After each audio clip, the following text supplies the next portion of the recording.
Once upon a time, in a small village, there was a rock carver called Max.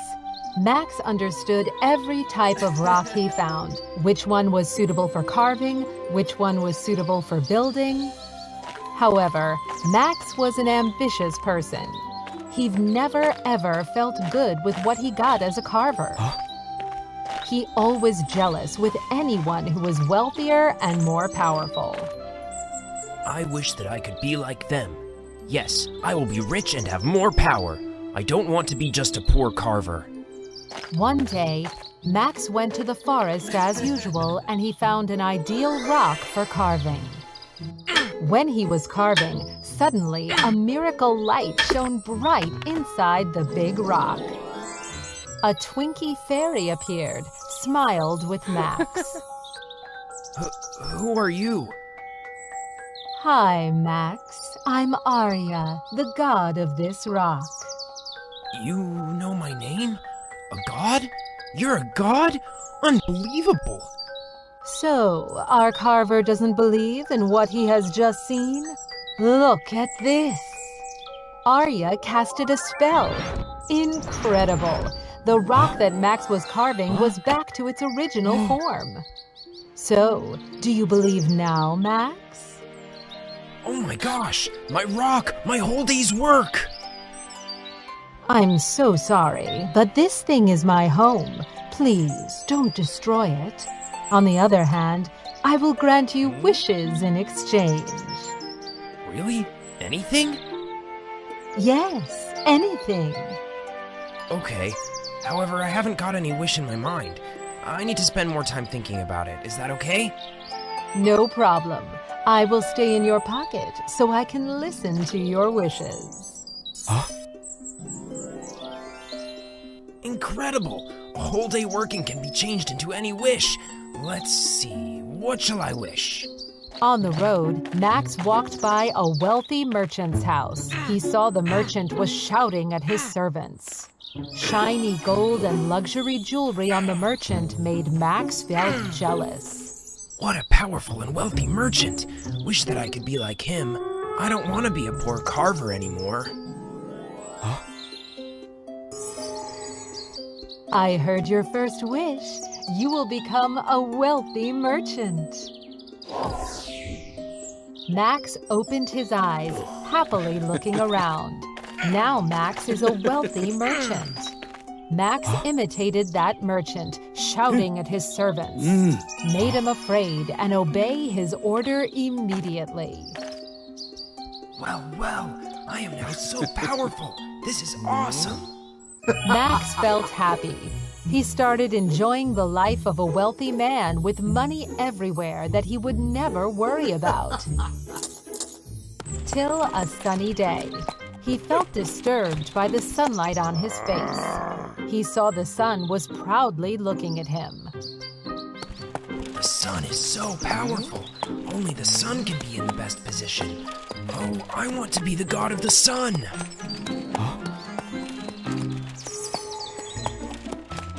I heard your wish. You will become the god of the sun now. Max opened his eyes. He found out that he had become the god of sun. He drove the sun in the sky, proudly shining everywhere. The sunlight made every single wealthy merchant squinted.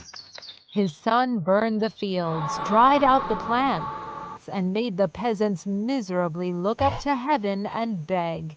Indeed, Max had an awesome position. Not so long after that, the clouds came and covered the ground from the sun. My sunlight can't go through these clouds. That means they are more powerful than me.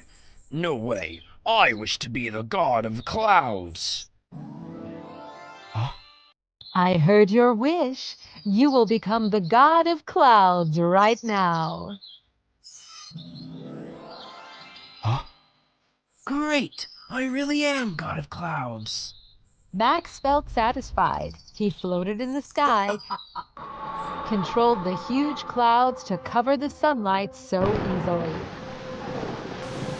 He made heavy rain, causing flood everywhere. While those people worried about this, Max felt great with his power. I am so powerful now! Huh? Ouch! Wind, what are you doing? Come on, stop! So the wind is stronger than clouds. I can only see them blow me off. I want to be the god of the wind. You want to be the god of wind? As you wish. Awesome, thank you, Arya. Being the god of wind, Max felt energized with the new power. He blew off all the huge clouds in the sky. He flew to the jungle, tried to blow off the trees, branches, and leaves, and laughed watching everything in mess. Not just that, Max even destroyed many houses, pushed everyone into misery. This is insane! Everyone is afraid of my power! Ah! A rock? How dare you! Why couldn't you obey me like those trees? Max tried to blow it off, but nothing happened to the rock. Gosh, this one is too hard. No wind can do anything to it. Arya, I need to become a god of rock, as you are. No wind can blow me off. That's so easy. You will be a strong god of rock. A light flashed. Max and Arya disappeared. Max felt happy and hit a big rock. Max opened his eyes, happily looking around. Max seemed really satisfied, as those wind, rain, or sunlight cannot do anything to him. Now then, this is the best position. I don't have to worry about anything anymore. Max surprised. There are his friends, two carvers. This rock looks quite good. This one is what we're looking for. That's right. We shall make our first move right away. Both of them concentrated in carving the big rock. Huh?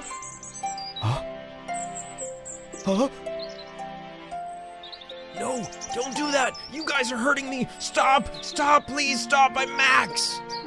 But nothing worked. They could not hear what Max had said. Another cube was carved and fell off. A big rock can be really strong before everything except the hands of those carvers. I didn't feel good with myself in the past. Now I know that nothing is better than my old job. I don't want to be anyone other than myself. I wish that everything went back to the first place. Huh? This is awesome! Everything was just a dream. I'm back! I'm back!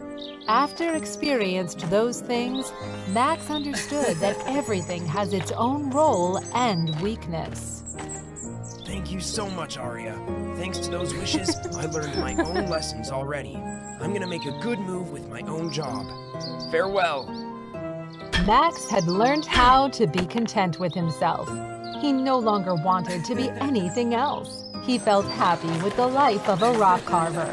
Max became hardworking, and he then became wealthy and beloved and respected by people. So instead of being jealousy with the others, just be yourself. You need to discover your own strength.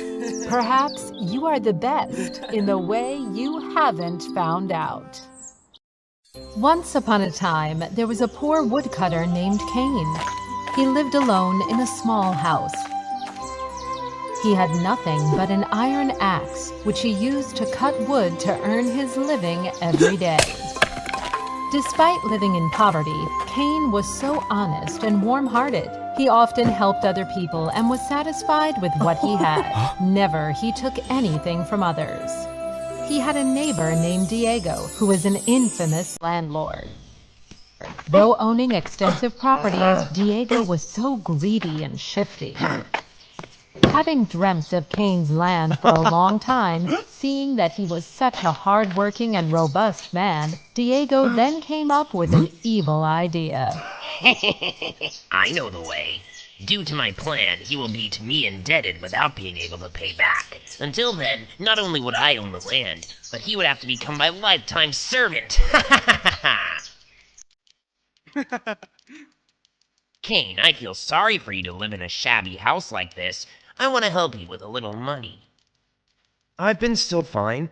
Thank you for your kindness, but that money doesn't belong to me. Therefore, I'm afraid I can't take it.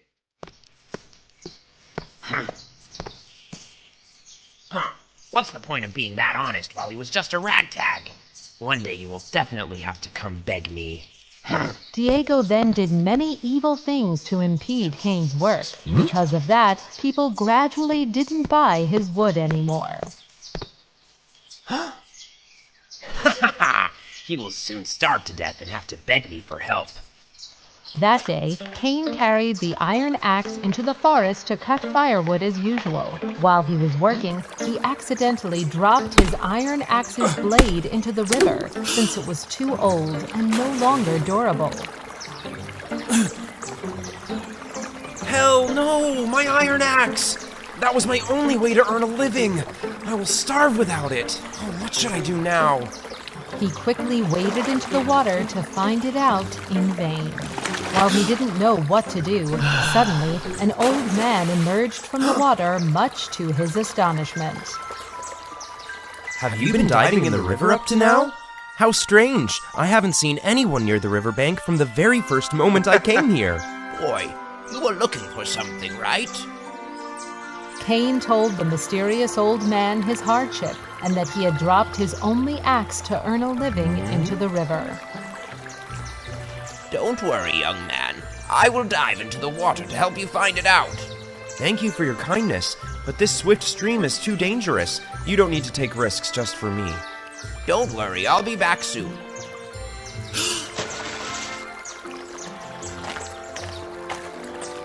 Oh no, it's been a while, yet he still doesn't come back.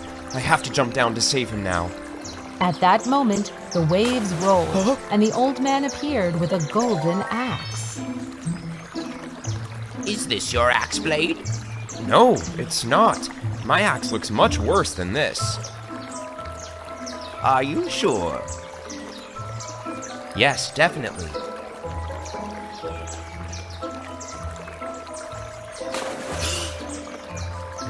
After a while, the old man emerged again.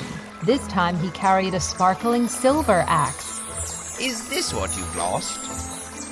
No, my axe looks much worse than that. Are you sure? Yes, it's just a normal iron axe. The old man smiled contentedly. That time he dived down and quickly appeared with an iron axe. Isn't that right this time? Yes, that's it. Thank you very much, sir. After arriving ashore, the mysterious man turned into a powerful god from a miraculous light, which amazed Cain so much. I am the god who rules this river. Seeing you as a hard-working and honest person, I allow you to keep these axes. Take them. River god, they aren't mine. Without waiting for Cain's refusal, the river god disappeared and left the two axe blades on the grass. Knowing that the kind god wanted to give him a better life, Cain happily brought 3 axe blades back home. Thanks to them, Cain could build a solid house on his land. His life got much better than before. Seeing that Cain became richer, Diego was so surprised. Then he came to ask for the reason. The honest woodcutter joyfully told him the whole story. Diego got extremely jealous of Cain's fortune. Just by a small iron axe, he has a fortune. If I make a huge iron axe, I can even get more than that. After that, Diego excitedly made a huge iron axe, then carried it into the woods. According to Cain's instruction, he reached the riverbank and threw the axe into the water immediately. Oh no! My axe! My only hope! Please, someone help me! Like the day before, the old man emerged from the water and asked Diego. What's that terrible thing just happened to you? Diego made up a story which was exactly the same as Cain's. He talked as if a terrible thing had just happened to him. Okay, don't be sad. I will help you get the blade back.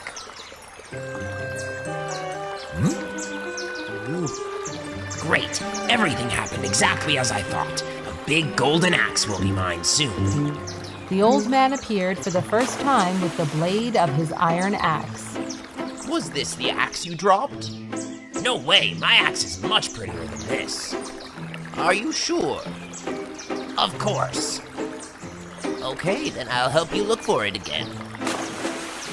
He emerged again with a big silver axe and asked, Is this what you've lost? No, my axe is much brighter and more beautiful than this. He soon emerged from the water one more time with a golden axe blade. Haha! Yes, that's it. It's exactly the one I've been looking for. Are you sure? Yes, exactly. Oh, ha ha ha! I just want to confirm because I've just seen an axe made of diamonds. Hearing that, Diego was extremely surprised. Because of being so greedy, there was only the image of the diamond axe in his mind. Oh my god! That's actually my axe blade. It's all about my dizziness, so I've mistaken it. Come down one more time to help me, please. Without saying a single word, he took the golden axe and dived into the water. Great! Now it's even a huge diamond axe. Unbelievable! It's my fortune. It's worth my whole legacy. Wow! If I sell it, how much gold and silver will I get? But it was not that easy. Although Diego had been waiting for so long, the old man still didn't appear. Until it got dark, Diego was too tired and hungry. How could it be? Turns out that the river god deceived me. You greedy and deceitful man. Don't dream about that diamond axe blade anymore. It will never belong to you. It's time for you to take the punishment. Diego was so frightened. Quickly finding a way to escape in the dark, he stumbled over a tree root and fell. He not only didn't earn anything at all, but he also lost a lot more to heal as well. His money gradually ran out, and his house workers also quitted their job. He soon became so poor that he had to sell his house and land. Feeling so sorry for the neighbor, Diego helped him build a small house to live in. Although no one could make sure that he could be as wealthy as before, Diego was no longer greedy and deceitful, but working so hard to make a living. As Cain was a kind and honest woodcutter, he got respected by all people and lived happily for the rest of his life. Once upon a time, in a kingdom far, far away, there lived a clever and cheerful boy named Rat. He made people around him angry all the time by all sorts of pranks. People had to be extra vigilant when they saw Rat, because at any time he could play pranks on them. Once, seeing a herd of camels pass by, he tripped them up, hence all goods then fell out. Another time, Rat let all chickens of a stingy salesman out, which made him run after exhaustedly to reach them. One day, Rat heard a clank when he was playing at home. Suddenly, the room was dark. It turned out that a wind made a lamp fall down and break into pieces. The naughty boy had to go buying a new lamp after that. Since he used to exchange oil in different lamps, which got the lamp seller in trouble, he had to explain everything to his customers. Then the man no longer wanted to give Rat anything. You always play the mischief with other people. No way will I sell you any lamp. Oh, I will never have any intention of disrespecting you. Under the fire of this stove, I swear that I will never tease anyone one more time. Suddenly, smoke rose from the stove. A god appeared, much to the surprise of Rat and the lamp seller. I'm here to testify under your oath. If you don't comply, you will be punished. The lamp seller and the boy were extremely surprised. They knew the boy had made a sacred and unbreakable oath. The lamp seller eventually trusted Rat, so he sold him a lamp. Rat took it and quickly left. Because of being so young, Rat was itching for not teasing anyone for a while. It's so boring as I have nothing fun to do. What on earth could I do when I had made a promise like that? Right! How could he punish me when he has no magic? Rat stepped closer to the stove and he asked, God of Fire, may I ask you a favor? The god appeared and replied, What's wrong? How can I help you? My pranks have got many people in trouble recently. Now I feel so sorry, and I want to do something to compensate. Starting with the lamp seller. Could you give me a hand, please? God of Fire was so pleased because of Rat's maturity, he smiled and said, Of course. What could I do for you? Rat told the god his plan. He was going to recoup the oil he spilled from the lamp cellar. Rat asked God of Fire to enter a lamp to see whether the oil in the lamps was enough or not. As soon as God of Fire entered the lamp, Rat immediately put the lamp in a water basin so that he couldn't come out. But Rat was wrong. The heat of the lamp made the water in the pot quickly evaporate. God of Fire flew out. He was so furious at Rat's deception. He angrily said, You insolent boy! How dare you deceive me? From now on, every day you will have to find someone in difficulty to help until you are more mature. If not, I will make you regret. Just like that, Rat had to deal with a lot of works. Sometimes helping an old lady at the end of the street to get water, carrying firewood for an elderly man, even bathing a widow's cows. One night on the way back home, Rat found a group of thieves sneaking into a neighbor's house. He immediately called out to everyone. Thieves! There are thieves right here! Come catch them! One of the thieves shouted, Run! Hell no, they found us! While they were escaping, one of the thieves made a lamp fall down. Then a fire started to flare. Rat and the homeowner tried to bring all the belongings out. Unfortunately, a burning column collapsed on the doorway, so Rat couldn't escape. He was stuck in the leaping flame. He made many sacrifices to help me protect my properties. What a courageous and kind-hearted boy! The god of fire felt so bad for him. Despite being so mischievous, he was also a very kind boy. Then he decided to put Rat's soul into a beautiful lamp. Because of your bravery and kindness, I will give you another.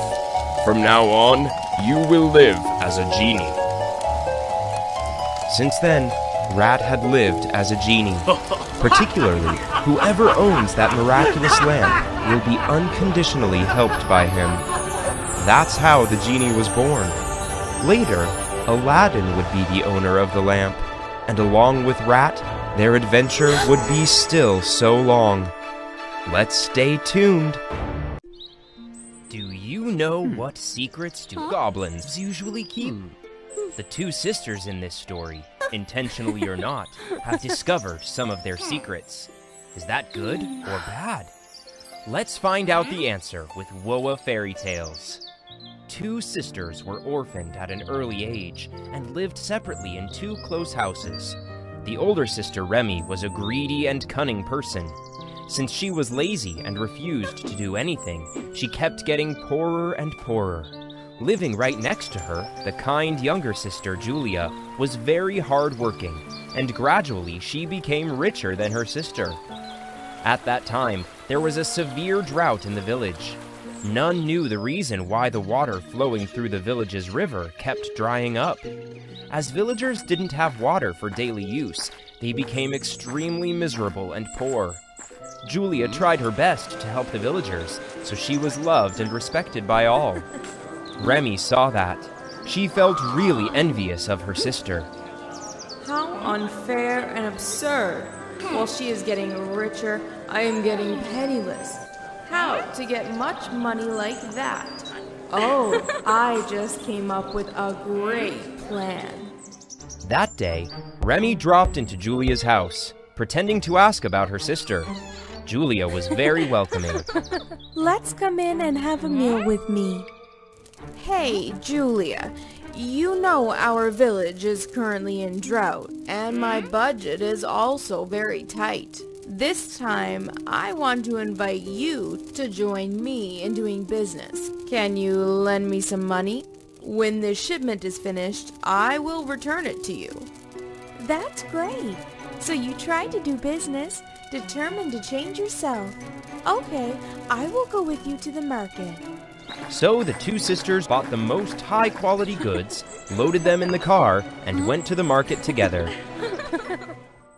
As Julia's sister's car passed by the mountain near the village, realizing her chance had come, Remy began to carry out her plan. Julia, I'm so tired. Let's stop for a moment.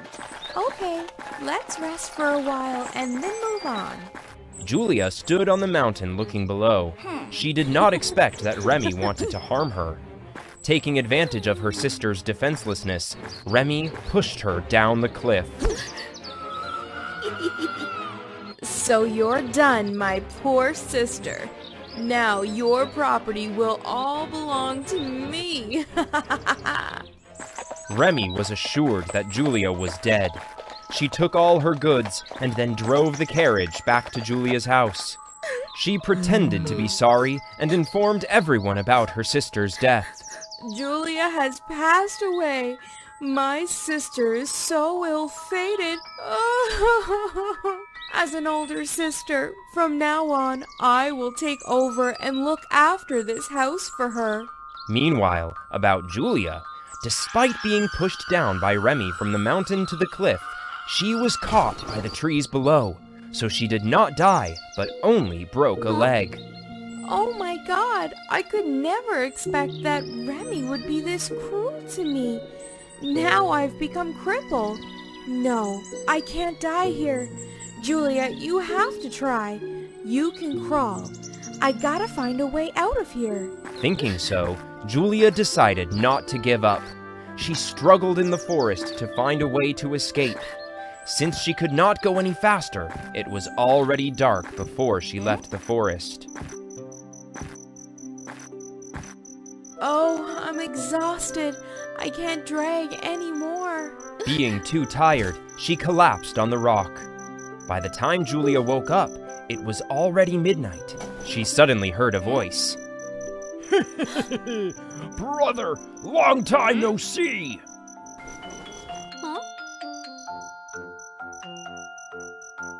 The two goblins joyfully chatted about many things without even knowing Julia's presence.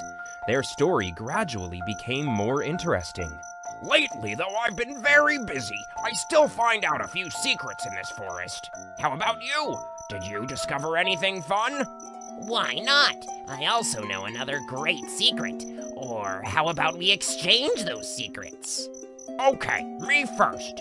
Don't you know the ancient tree where we're standing has a magical ability? It can cure all diseases. Anyone who is injured, whether it is mild or severe, just needs to take a handful of leaves, chew them, and then apply them to the wound. It will definitely heal like before. Great! So if we get injured one day, just find this precious tree and we will quickly be cured. Right. What about your secret? Tell me. Do you know this village down the valley? There are many people living there, but they have to suffer from a long drought without any water. They do not know that on top of the mountain there is a huge underground water source next to a rock. However, it is blocked by a large gold chest buried in the ground, so it cannot gush out. If someone digs up a golden chest, the water will gush out and flow into the river below. So they not only have water, but also a lot of gold. But how could they know that? I often take some gold there because it will never run out. You can also get some gold there if needed, but I'm not telling anyone but you about this.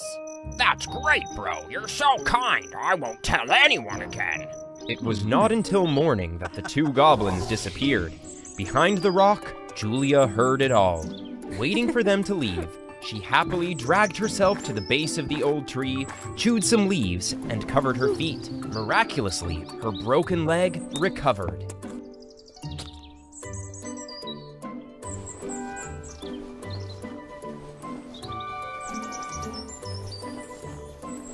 Unbelievable! My legs! Now I am able to walk. What about the second secret they said?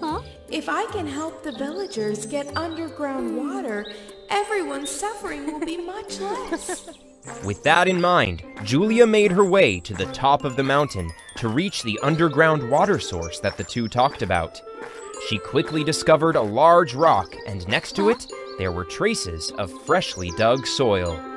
Exactly here, the groundwater that they talked about. Julia quickly dug up the ground, and she discovered a chest full of gold. As soon as the chest was picked up, the groundwater immediately gushed out, forming a beautiful waterfall and overflowing the whole river. Water! Water! We have been saved! Although Remy has done harm to me and wanted to take all my property, she is still my older sister. I can't take revenge. All right, I'll forgive Remy, and then I'll advise her to live better. Julia? No, Julia is dead. This is definitely its spirit coming to take revenge on me. Don't come here. Remy, I'm still alive and even very healthy. Although I hate you very much. Thinking about our sisterhood, I decided to give you a chance. Be kind, work hard, and do no more evil. Julia, I've realized my wrongdoings. Please forgive me. I'm so sorry. But how can you come back after falling from the mountain? Julia told the story to Remy. What? Goblin secrets? After seeing the golden box Julia brought back, Remy completely believed it to be true. The greed made Remy forget all her fear. Surely those two goblins hide many other secrets. Who knows? Maybe we can get a chest of gold like that too. Thinking that, Remy hurriedly followed Julia's words to find her way to the forest. Having found the place where Julia had met the two goblins, Remy happily hid behind the rock and waited. Late at night, the two appeared by the old tree. Someone has discovered my secret. He went to the mountain to dig that gold. Now that the gold is gone, the villagers are also able to use the water. If I find out who did this, I'll make them pay the price. It's not good. These goblins are much more careful than before. I can't wait for them to reveal any more secrets. Getting too impatient, Remy accidentally made a small noise, but the two goblins had recognized it. Someone is hiding nearby. Well, we will pretend like this, to trap him. Actually, we still have another gold chest on the top of the mountain. You don't need to worry. Really? Where is it? The skinny one said. This time, under a dry tree at the top of the mountain. It's there. Just follow what I tell you and you'll find it. That's it. I have kept in mind all the instructions to your treasure. Waiting for the two to leave, Remy also followed their instructions. She climbed to the top of the mountain and quickly found the bare tree as they had said. Remy happily dug the ground right under the withered tree. She also found a chest. Remy happily, slowly opened the lid of the box, but there was no gold inside. Only two goblins suddenly appeared. It turned out that you were eavesdropping on our secret. Dare to take all our gold? Now I bet you to escape. No, not me. Please, trust me. The only one who stole your gold is my sister. Well, you even blame your sister. You are such a jerk. Despite Remy's pleas, the two goblins didn't believe a bit, and together they rushed forward and gave Remy a memorable fight. Since that day, Remy became crazy. Wandered around and left the country to somewhere else. She had to pay for her wrongdoings. As for Julia, she shared the gold to the people around, helping them stabilize their business. She lived happily all her life in the wealth and respect of the villagers. Once upon a time, there was a small town named Pluyanek, lying along a river in the beautiful country, France. All over the field next to the river was a huge pile of stones, with many high and heavy ones.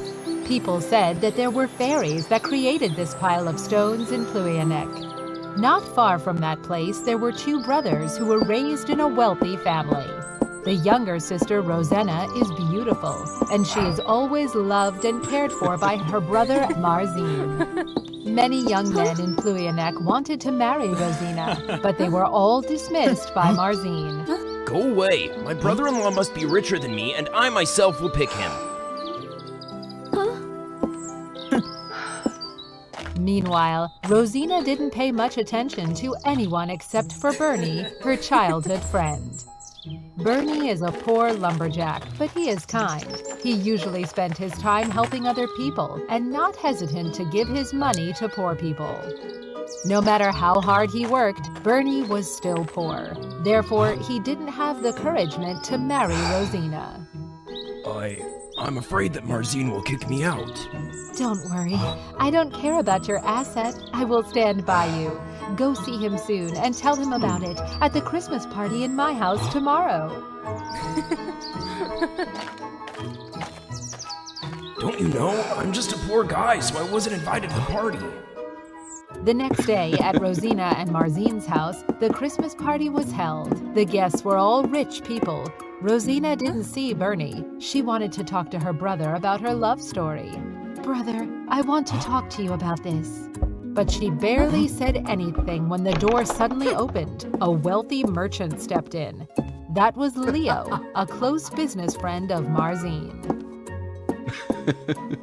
Leo, this is my sister Rosina. You guys should talk more. You can stay here as long as you want. Thank you, Marzine. Nice to meet you, beautiful lady Rosina. Rosina startled. She felt sad because her brother didn't listen and understand her. She ran to the room disappointedly. But Marzine didn't know that Leo came to his house for another reason. I've heard about the Pluyanek's treasure for a long time, but I don't know where exactly it is. I just came here to have more information about it.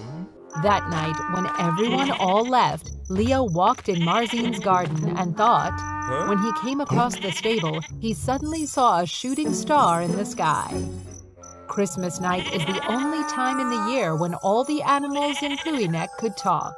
This feeling is so amazing! My friend Sheep, it's been a year! It is nice to talk with you again.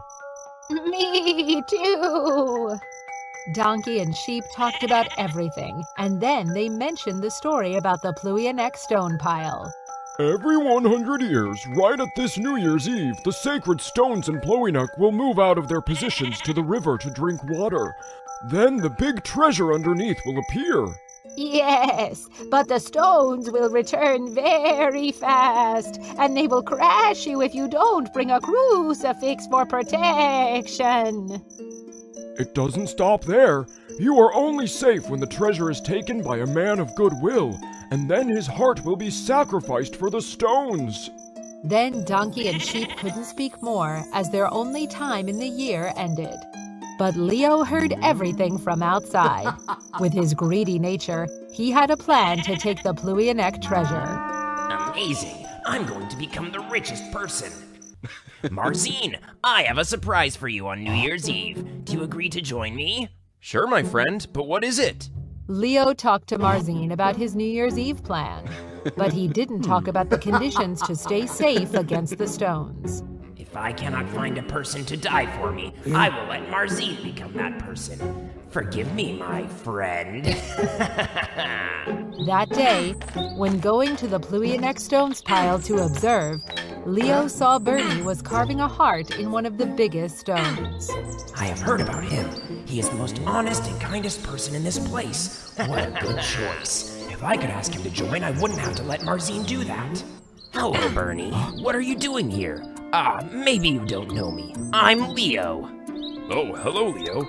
I'm carving a heart for this stone because it doesn't have one. Just like Marzine, he only knows about money. Bernie told his story to Leo. What if everyone could use their heart to treat each other? Then life would be much better. Then me and Rosina could become a couple. Oh, it's not hard to become rich.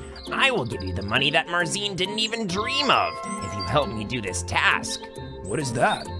But I will refuse if it is something bad. No, I just need your courage.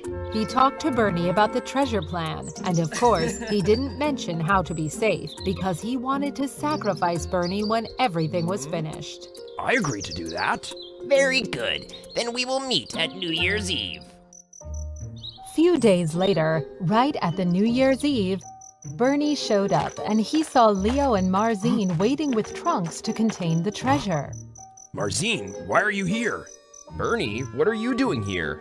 You're on time, Bernie. Marzine, I've invited Bernie to join us. He would be a good assistant. Hey, Bernie, what would you do if you got the share? Under God's witness, beside the money to marry Rosina, I will share the rest with everyone in town. Near midnight, they arrived at the shelter, which wasn't far from the stones, and waited. When the bell rang to celebrate New Year, they saw giant stones moving to the river to drink water like in the legend. It's time. Let's go. Leo, Marzine, and Bernie ran. They saw a giant hole. Inside it was a lot of treasure which was gleaming. My God, a giant treasure, am I dreaming? Bernie, you jump at the hole and fill the trunk for me. Bernie immediately jumped at the hole. He took gold and put it inside the trunk. Soon later, all the trunks were filled with gold. Hurry up, Bernie. Oh no, they are about to return. The stones had finished drinking water and they were coming back. Looking at the stolen gold had blinded Leo. Why don't I take all of the gold by myself? I don't want to share any of them with Marzine. His endless greed arose. Leo pushed Marzine in the hole, regardless of their longtime friendship. Leo, what are you doing? Why did you push me down? Get us out of here now, Leo. Marzine, you stay down there with Bernie. When the stones return, they will crush all of you, and all the gold will belong to me. Marzine, we are trapped in this hole. Leo, I was wrong about you. You are such a cruel and evil person. It's too late, my friend. Farewell. I will appreciate you guys a lot. Just in that moment, the stones had returned. You guys cannot do anything to me. Look, I brought with me the crucifix. The two thieves are down there. They are Bernie and Marzine. Let me go and I will offer you both of their hearts. Leo, turns out that you have planned to harm me for your own benefit. I don't know why I used to call you a good friend. The biggest stone jumped. That was the one on which Bernie carved a heart.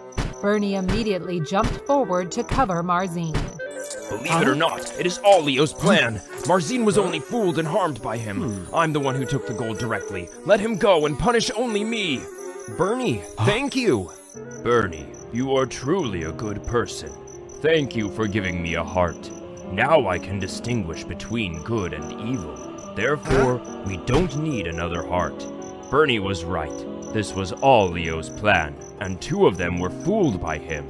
Oh no, it is not like that. Do not believe him. Let me go. The biggest stone with the goodwill heart ordered other stones to punish Leo. Immediately, he became dust. That's what he deserves. So the stones, they let us go? Bernie, Marzine, go home with the gold trunks. That's what you guys deserve. Go home now. Bernie and Marzine thanked the stones. They brought the gold home together. About the stones, they returned to their positions and stood still like nothing happened. Bernie and Marzine were happy because they escaped death. They went to Marzine's house with the gold trunks. They told Rosina this strange adventure.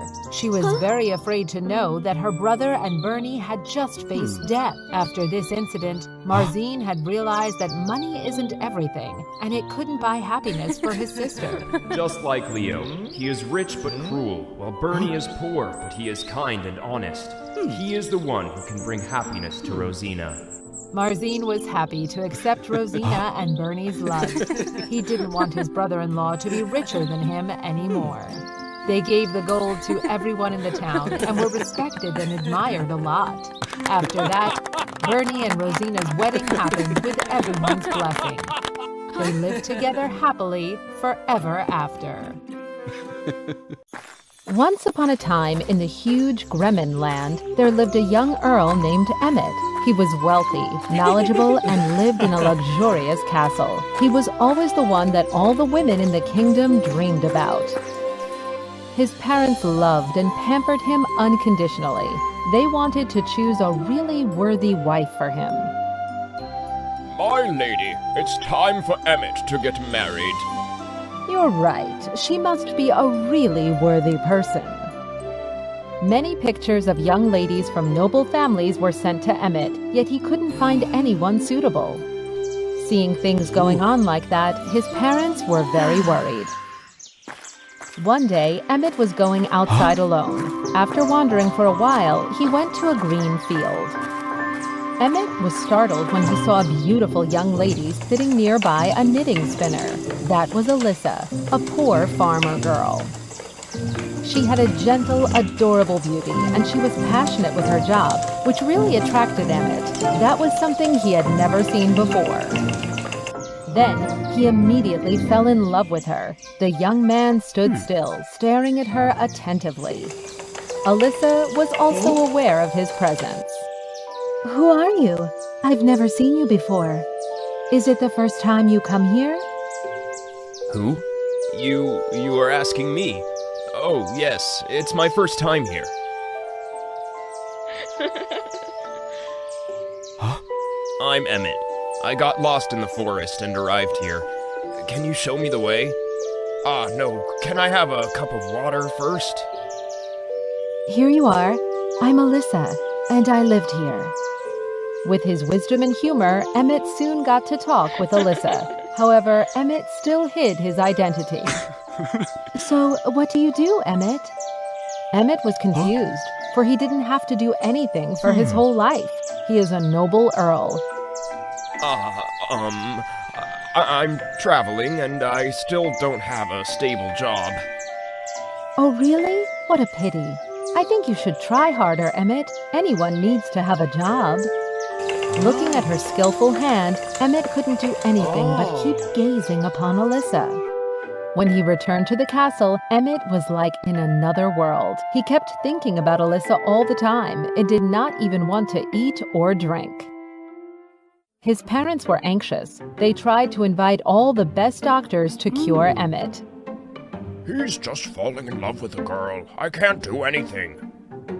They tried to ask and finally managed to get Emmett talked about Alyssa. Emmett fell in love with a poor farmer girl. How could she deserve to be with our son? But they could not do anything but let him bring the offering to propose to Alyssa. Seeing Emmett again, Alyssa found out that he was a rich and powerful earl. Sorry for not telling you about this, but I have fallen in love with you since the day we met, and I really mean it. Will you marry me? Sorry, Earl Emmett, but you are not the one I've been looking for. You don't meet my expectations. What do you want me to do? I will try my best to complete it. You are indeed a rich man, but you don't have a job. I will reconsider if you have a real job, which is confirmed by me. Emmett disappointedly returned to the castle and told that story to his parents. What? Our son is a very fine and noble young man, and there is no need for him to do such things. They are totally useless to an earl. It was her greatest luck to have my son's attention, and she dared to request him? Forget her, my dear. She doesn't deserve. Parents, she was right to tell me that. Anyone, even a nobleman, needs to have a proper job. I will learn weaving, so I can weave rugs from her threads. What? Weaving? Oh my lord! A son of a noble family wants to become a weaver? Emmett really meant it. He asked the best weaver to the castle to teach him. He learned very fast and soon became very interested in that job. Being a smart person already, after a short time learning, he was able to create beautiful rugs with sophisticated patterns. Emmett was overjoyed. He brought his works to see Alyssa. At first, she didn't believe it. But until seeing Emmett weaved a rug from her threads, Alyssa finally confirmed it and praised him. I have to admit that your rugs are amazing. I couldn't believe that you learned that fast. Since then, Emmett would come over to Alyssa's place and they worked together on the field. She'd spin the knitting wheel and he would use threads to weave the beautiful rugs. When they had free time, Emmett and Alyssa would play on the field and chat romantically. Gradually, they both fell in love with each other. That day, Emmett went through the forest again to see Alyssa as usual. Suddenly, a bandit appeared and blocked him. Finally, look what we have here today, brothers. A really fat goat. He must be a wealthy one, sir. Look at his clothes. He must bring a lot of gold with him. The three robbers immediately caught Emmett and took him to their place. It was a small abandoned house deep inside the forest, and there was no sign of humans there.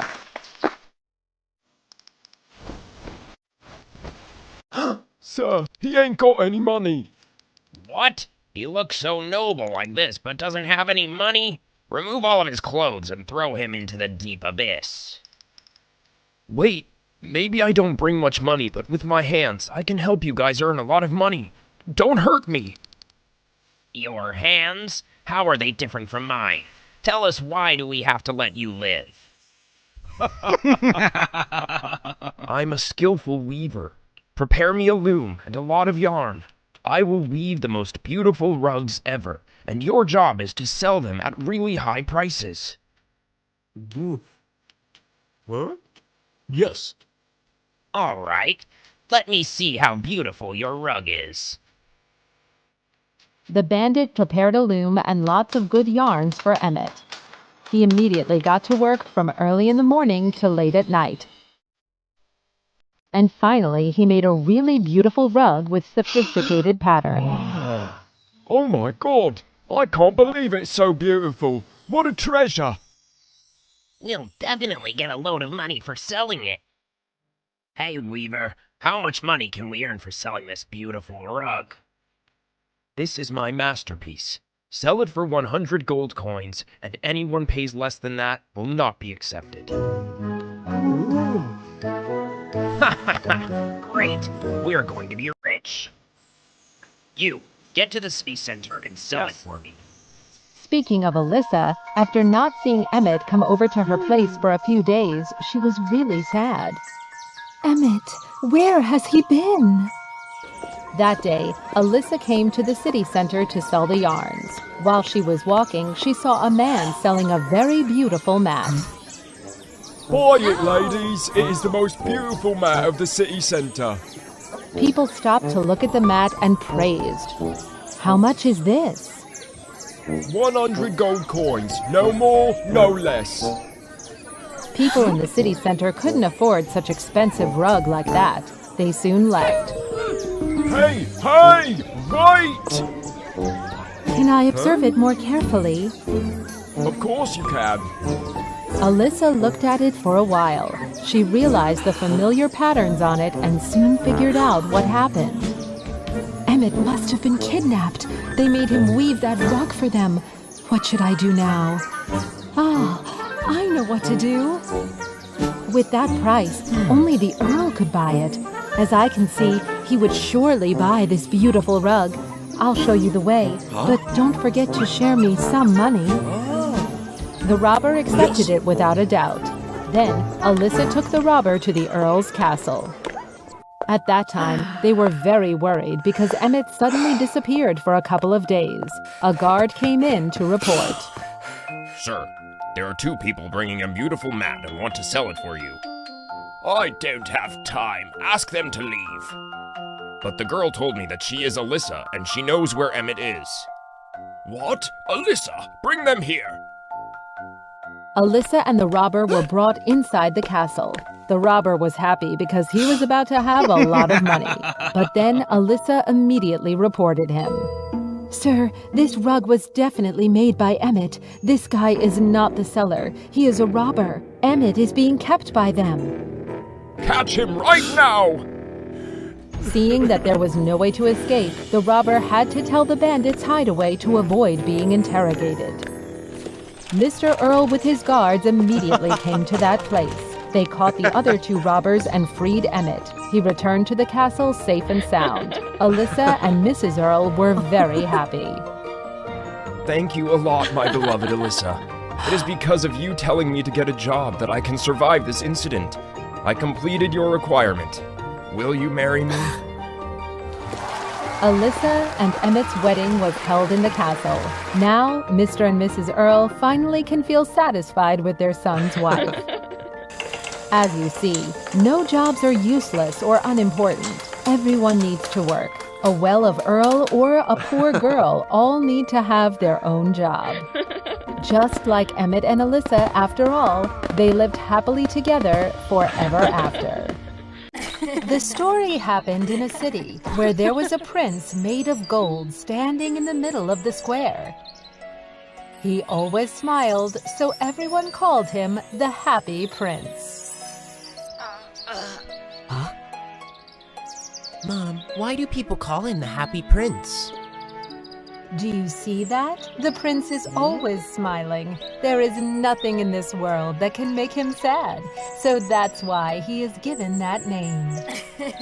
The prince was always standing there from day to day, year to year, and had become the symbol of this city. One night, while on the way flying to the south when it was raining, there was a little sparrow perched under the statue to avoid the rain. She was standing there and thinking about the warmth of the south side. Just one more day, then I will be able to enjoy the warmth of the south side, and these frozen nights won't be my nightmares anymore. Suddenly, a drop of water fell from the sky. She thought that the statue leaked somewhere, so she stood in another place. But no, there was another drop of water, then another one dropped on her head. She moved up and surprised at what she was seeing. In front of her was the Happy Prince. Although he was smiling, there were drops of water running on his cheek. Hello, beautiful sparrow. I'm the Happy Prince. Hello, nice to meet you. I see that everyone calls you the Happy Prince, but why are you crying? That's right. I used to be a happy prince when I was alive. I lived in the Sanssouci Palace, where sadness can never reach. I just lived my happy life there. But when I died, they put my statue here. Being in the highest place of the city, I realized that there are so many miserable lives that can't make me happy. And even if my heart is made of lead, I can't stop being sympathetic with them. The bird listened attentively and seemed like she was really understanding what the prince was going through. Aren't you made of gold? Why is your heart made of lead? That's the truth of this world. Not everything is as flashy as it looks. That's the lesson I have learned since I became a statue. My body is only overlaid with gold. So, what can I help you with? Thank you a lot, Sparrow. I want to help those who are having troubles out there. Can you help me do that? Okay, I'm very pleased, but how can I help them? On my sword hilt, there is an emerald. Please take it and give it to a tailor on the other side of the city. She is having to work so hard to make ends meet, and her son is very sick. He wants a glass of orange juice. Maybe this gem will help him through this stage. The bird agreed, although she had only one day to stay there, or else she would be frozen. But the mercy heart didn't allow her to ignore the poor people. After a long flight, the sparrow managed to reach the tailor's house. She saw the tailor was too tired, lying next to the sewing machine while her son was sleeping. The bird put the gem on the table, then left. When returned, the bird told the story to the prince. The tailor would be very happy when she wakes up. So lucky to have you here, little bird. I really don't want to witness these hurtful moments. You're welcome, but I can help you only today.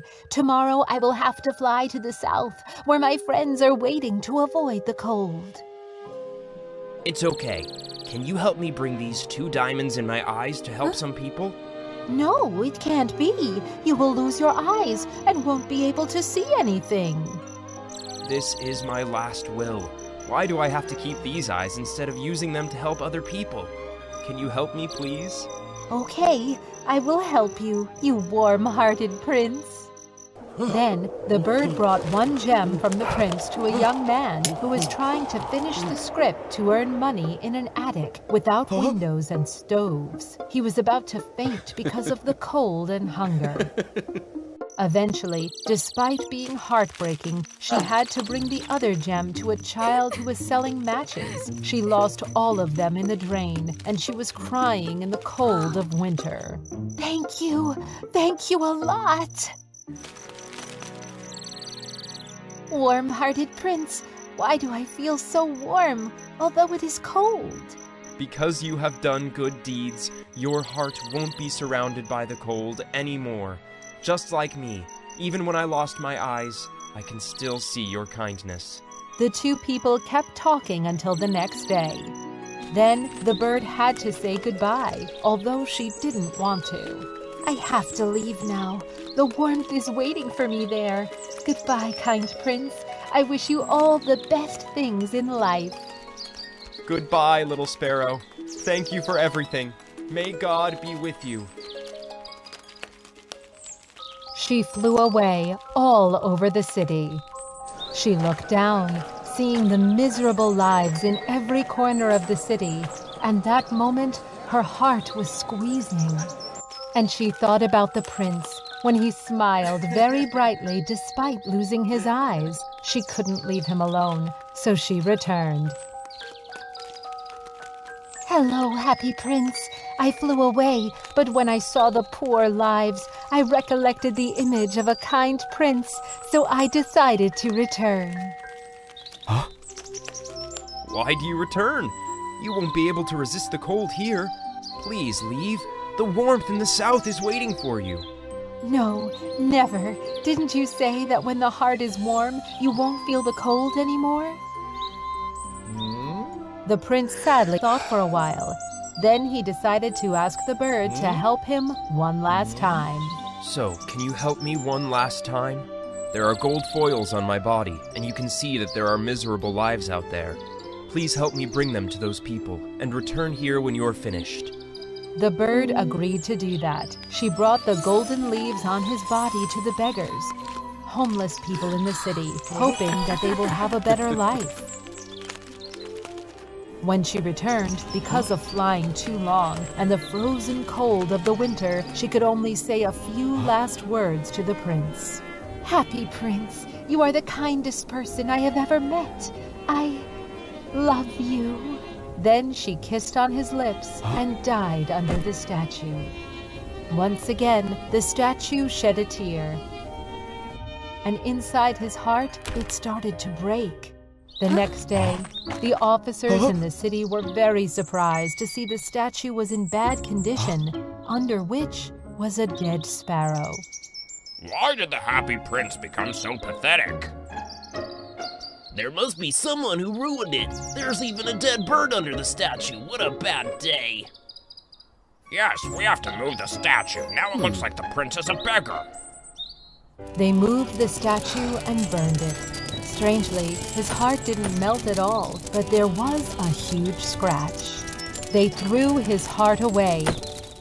Next to him was the sparrow's body. In the corner of the city, two angels witnessed everything. They came to there.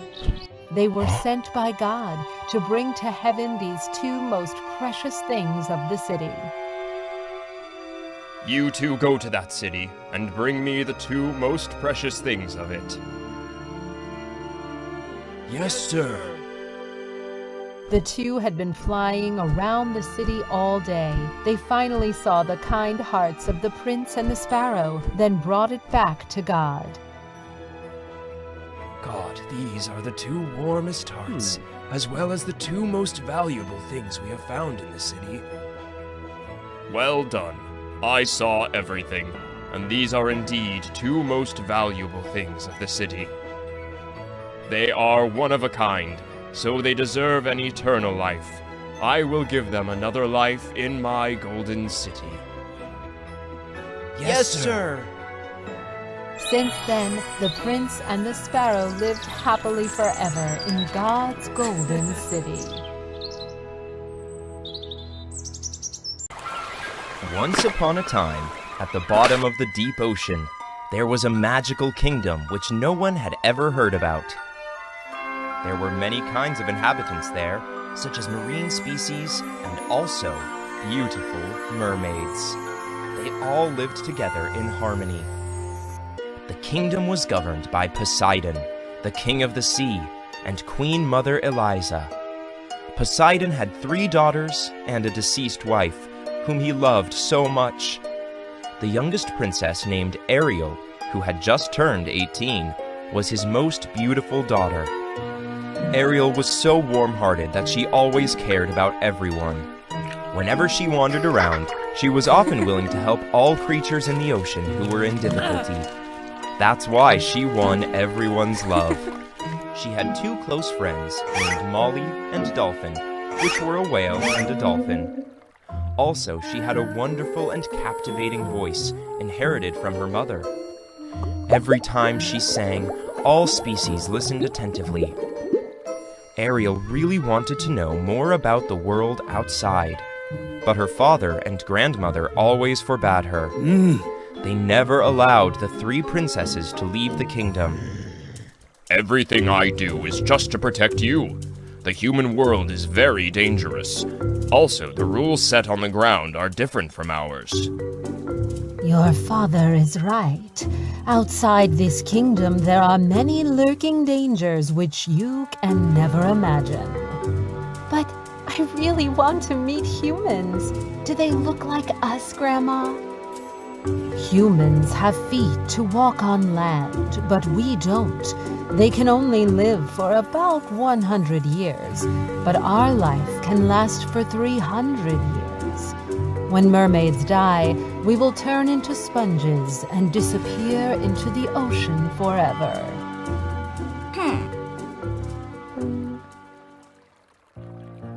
I really want to meet people and see the scenery on the mainland. I believe that they are also as kind as us. Since having been told about the outside world by her friends, Ariel was more curious. Then she decided to make her escape with the help of her friends. Molly had lived in this kingdom for so long.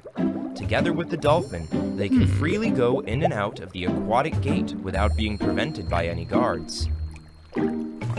Going outside the gate, Molly opened his mouth, and thus Ariel could escape. By that way, for the very first time, she had a chance to observe the beautiful world above the water. So amazing! Huh? Dolphin, there are some sounds there. Look, a boat!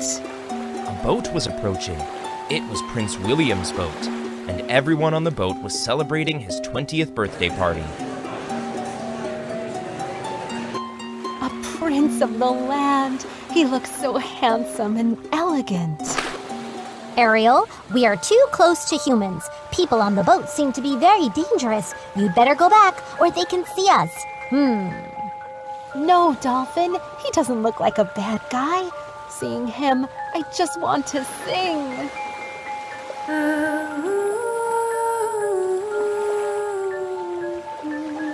Hearing such a beautiful voice, William looked around surprisedly. Then he caught a glimpse of a beautiful mermaid singing passionately out there. Realizing that, Ariel worriedly dived into the deep ocean. Am I dizzy? No way. It's obviously a pretty red-haired mermaid. It's definitely her who owns that beautiful voice. From the bottom of the ocean, there was a dark cave which wasn't far from the kingdom. It's the place where the cruel sea witch named Madeline lived. She used to live in the palace of Poseidon, but then was sent away for the evil things she had done. She had a servant named Brado, which is a ferocious shark. Poseidon's youngest daughter has fallen in love with a human. Finally, it's time for me to take revenge. Oh, great. Congratulations. Congratulations, my master. But what's your plan? You fool! Just wait and see. Storms, thunder, lightning, come on, pour out a great rain and wind on the boat. Immerse it by the huge tidal waves of the ocean. After Madeline's incantation, a storm immediately destroyed the boat. Right after that, it sank like a stone. Oh no! The boat is sinking! Dolphin, we have to save them! Ariel and Dolphin swam quickly, but they only managed to save Prince William and brought him ashore. Prince, please open your eyes. What a relief! You are finally awake now. William is over there! Ariel, people are coming. We have to go. Ariel panicked and hurriedly jumped into the ocean with Dolphin and hid herself. Just a few moments later, a king and a princess arrived there. They looked so relieved since William was still fine. William, are you okay? I am July, your fiancé. I'm fine, July. Father, there's a girl who saved me. I can't see her face clearly, but she has red hair and... What else? Well, nothing more. I've just forgotten. She is undoubtedly a mermaid who sang that beautiful song. Ariel returned to her palace, but she couldn't help thinking about Prince William. King Poseidon had already noticed that. Ariel, you didn't listen to me and escaped from the palace without my permission. From now on, I forbid you from going to the ocean's surface one more time. Ariel was very disappointed. She still wanted to see the prince again. While she was sharing this to Dolphin, the shark Brado arrived. Are you sad since you can't see the prince again, princess? How could you know? Can you help me? The only person who can help you become a human and be with the prince is the witch, Madeline. You will be happy right after meeting her. Because of her desire to see William again, Ariel agreed immediately. But Dolphin hurriedly dissuaded her from that idea. You can't do that, Ariel. You will be in trouble if your father knows about that. Stop talking. Don't destroy her happiness. After that, Ariel comforted Dolphin and followed Brado to Madeline's cave. The witch had seen it all through her magical sphere. Everything happened just as I've expected. I want to become a human so as to meet the prince again. Could you help me? How easy. I will give you a potion that can turn your tail into a human's feet. Hence, you can walk on land with your prince. In return, I want your sweet voice. But remember, if the prince marries another girl, you will die and become a sponge forever. Can you do that for the love of your life? Because of her love for William and the desire to be with him, Ariel accepted to drink the potion.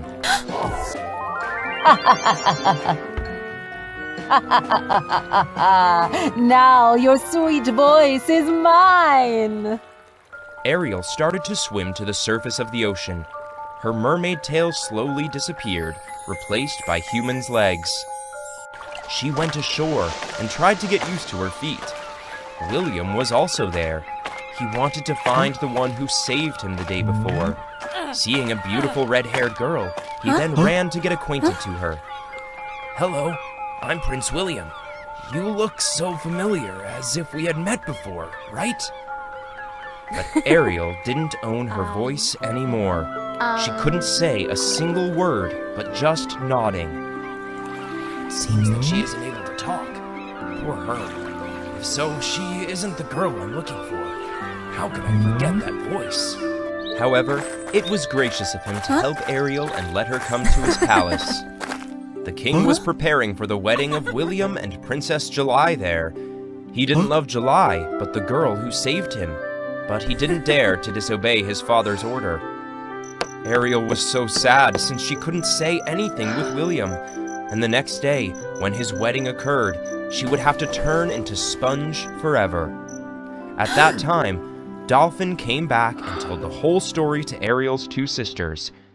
They quickly swam to the witch Madeline's cave without letting the king know anything.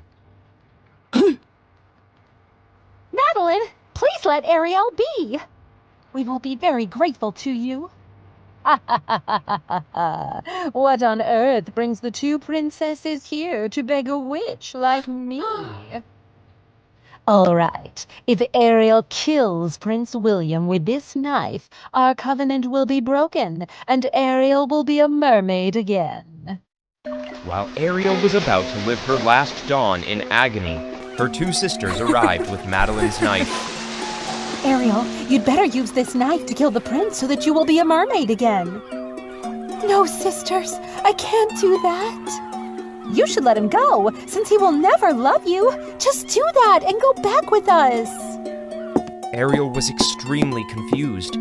Bringing the knife, she snuck into the prince's room while he was sleeping. But how could she do such an evil thing to the one she loves? No, dying and turning into sponges are still better than killing him by myself. Ariel returned to the seaside. Looking at the knife, her sisters knew that she couldn't do it. William's marriage was about to take place when the sun rose. He reluctantly stepped beside the Princess July, but he always thought about the mermaid who saved him. Ariel was so miserable that she jumped into the water and turned into a sparkling sponge, which was the embodiment of her soul. As a result, the sponge sank into the ocean. The sponge then drifted to the ocean. Tidal waves made it crash to the rock many times, which had sounded like Ariel's last singing before she disappeared. The sound echoed throughout the ocean and was even transmitted to shore. While the wedding was happening, William suddenly heard the sound of a melodious voice, which was nothing different from his beloved mermaid's voice. It is exactly her voice. She is the one I love, and I have to be with her at all costs. This marriage will be canceled. Huh? At that time under the ocean, Ariel's sponges shattered, and thus the little mermaid was saved from her covenant with Madeline. Thank God. Ariel, welcome back. The prince has cancelled the wedding. Ariel hasn't been vanished either. My perfect plan has been scrapped. All right, then I myself will kill her. How lucky you are, but it won't make any sense at all since I will make Poseidon pay. He will have to suffer it for the rest of his life.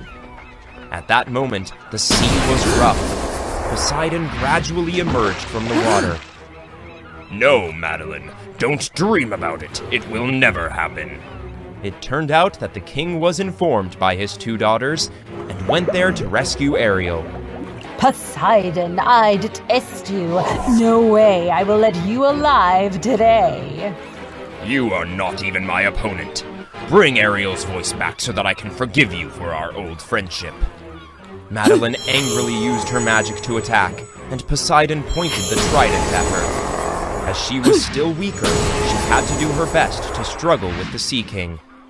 At that moment, Miss Eliza and Ariel's two sisters also arrived, and they simultaneously attacked Madeline. As the witch was distracted, she was hit by Poseidon. A miraculous scallop in her body flew out and shattered into many pieces. Immediately, Ariel's voice came back with her. Oh, great! I got my voice back! Thank you, everyone, my family. Everything won't happen like this. I will definitely be back. Wait and see. William reached the shore right after the battle. Seeing Ariel, he ran quickly towards her. Finally, I can see you, the one who saved me that time. Your beautiful voice has always been on my mind. My name is Ariel. Thank you for recognizing me. After, Ariel introduced William to her family so that he could ask them for their wedding. They wished that the underwater kingdom and the mainland one could live together in harmony. Ariel and William stood on the shore and talked to Poseidon standing in the water. Father, we really love each other. Wasn't my mother a human too? All right, I agree. the very first mermaid to be a part of the human world. Everyone had a chance to observe such a phenomenal wedding of a mermaid and a prince on the land. They lived happily for the rest of their lives. This is a snake tied to a tree. Oh wait, what's going on? The snake has turned into a beautiful princess. That's weird. What happened? Let's find out the story of Woa fairy tales. Once upon a time, there was a very brave knight named Justin. He often went to new lands to eliminate evil and save people. Although his life was hard and unstable, he was still very happy because he could help many people. One day, Justin went to a strange, desolate kingdom where the people were miserable and hungry. Seeing the strange thing, he stayed in an inn to find out what was happening.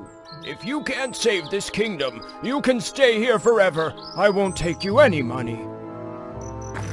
Actually, this place used to be very peaceful, but in just one night the royal palace suddenly disappeared. Without the king, we were extremely panicked, and robbers arose everywhere. As you see, everything got worse, so people were miserable and hungry. Curious about the mysterious story in this kingdom, Justin began to search everywhere while wandering in the forest. Help me! Is there anyone? Help me! Running towards the cry, Justin saw a snake tied to a tree in front of a dark castle. Help me! All of them were in flame. Hero, save me! A snake can speak like a human? Unbelievable! Because of his kindness and curiosity, he ran into the flame to escape the snake. Thank you very much. Actually, I'm not a snake, but Princess Avery of this kingdom. Please, save our royal family. What? You say you're a princess? And this is the palace of the king of this kingdom? What happened to you? It's all about the witch Bruno, who is the prime minister of the kingdom. He used witchcraft to bring the castle to this forest. He even forced me to marry him. My father was enchanted, so he obeyed Bruno and didn't care about me. When I refused to marry him, Bruno turned me into a snake for fun and tortured me in fire every day until I agreed. Lucky to meet you, so I can be free. I got it. I am Justin. Since we have a chance to meet each other, I will help you. What should I do to save the king and this kingdom? You have to defeat the powerful wizard Bruno, who controls the whole castle. I will give you a hand. Under the tree in the palace garden is buried a miraculous sword of my family. It can help you open the castle door.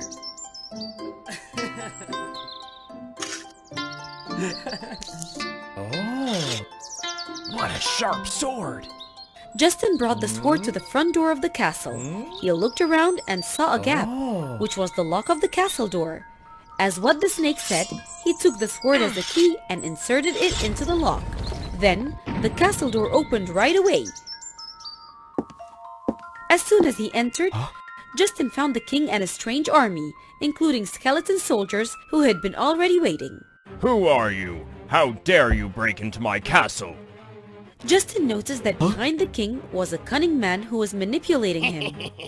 Surely that person is Bruno, who the princess has mentioned. I'm Knight Justin. Your Majesty, I have come to awaken you. You are being controlled by that Prime Minister Bruno. Your Majesty, this guy dares to break into the palace and talk nonsense. Please punish him. Guards, put him in jail right now. Not wanting to make trouble for the king, Justin let the soldiers take him away.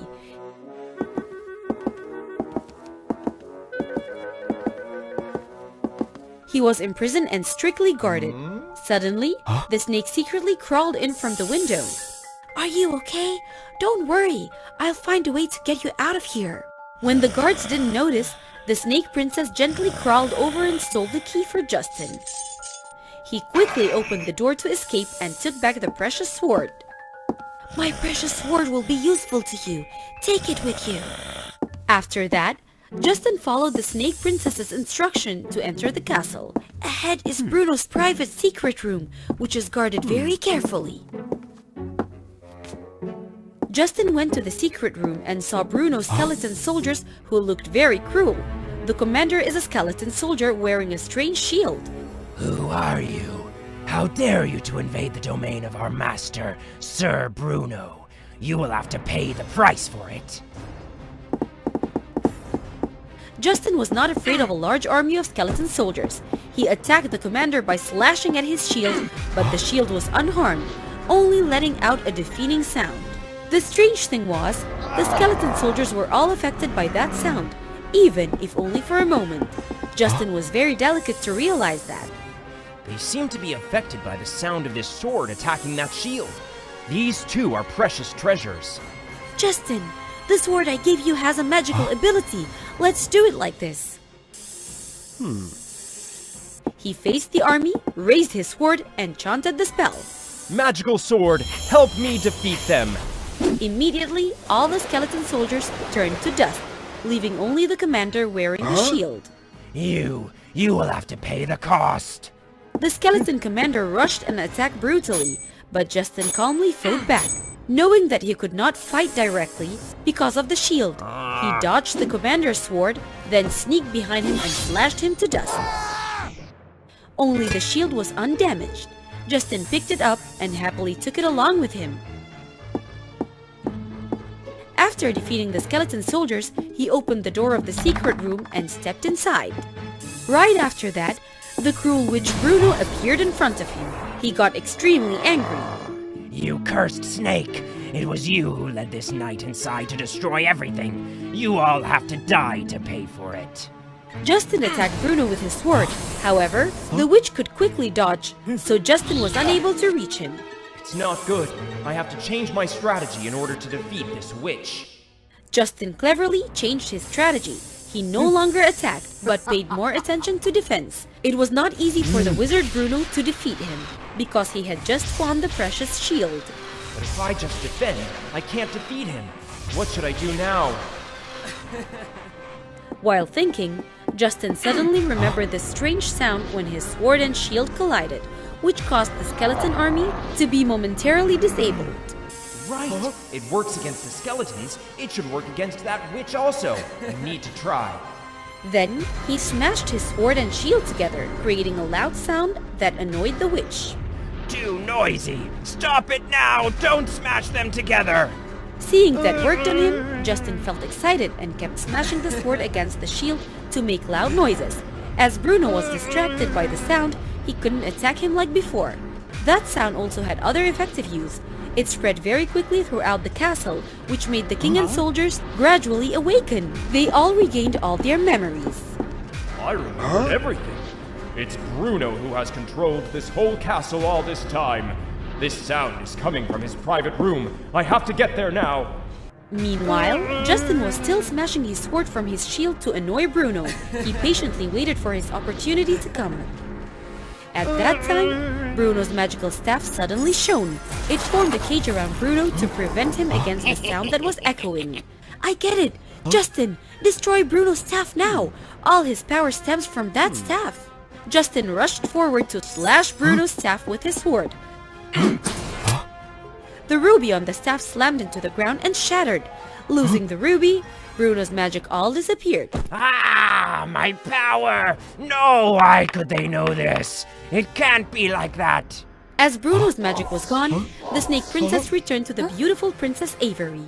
At that moment, the king led his troops in. Seeing that Avery was back as before, they both felt really happy. Bruno was completely defeated, so he was quickly put into jail. The palace was also returned to its original position. Everyone in the kingdom was so happy. The king then helped the people overcome the difficult situation. His decision was warmly welcomed by all. That kingdom was finally free again. Justin and Avery fell in love with each other. The king was also delighted and agreed with their marriage. Their wedding ceremony took place throughout the kingdom with the congratulations of everyone. Now you are no more than a mortal. There couldn't be a better chance for me to get rid of you. What? Our hero Hercules had to surrender the evil god Hades? Wait a second. Isn't that the golden apple? How did Hercules get it? Let's find out now with Whoa Fairy Tales. After completing the challenge and achieving love, Medusa always spent her time with Hercules. One day, they went camping in the forest, talked about everything, and their love grew bigger than ever.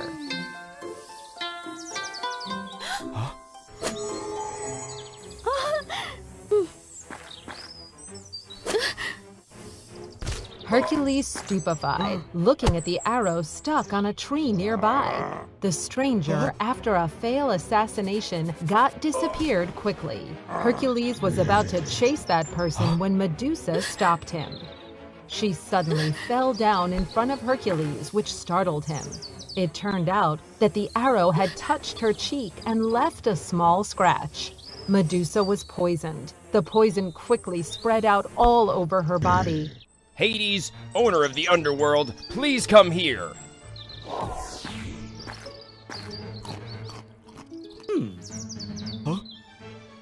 I didn't expect that Hercules the hero would call me one day. Hades, you are the owner of the underworld. Can you tell me what is happening to her? Hold on. There is something wrong here. Medusa's fate is not today, but her name is gradually appearing on the poneglyph of life and death. This is the first time I have seen this poison. It is quite special. Now, if you want to save Medusa, there's only one way. The Golden Apple. The Golden Apple? On the Peak Hesperides, which is guarded by the Cyclops, children of the Earth, there is a tree that produces golden apples. You just need to bring here one golden apple. I know how to use it. What are you waiting for? If you don't leave now, then stop dreaming of bringing her back. She will be home safely. Pegasus, come here!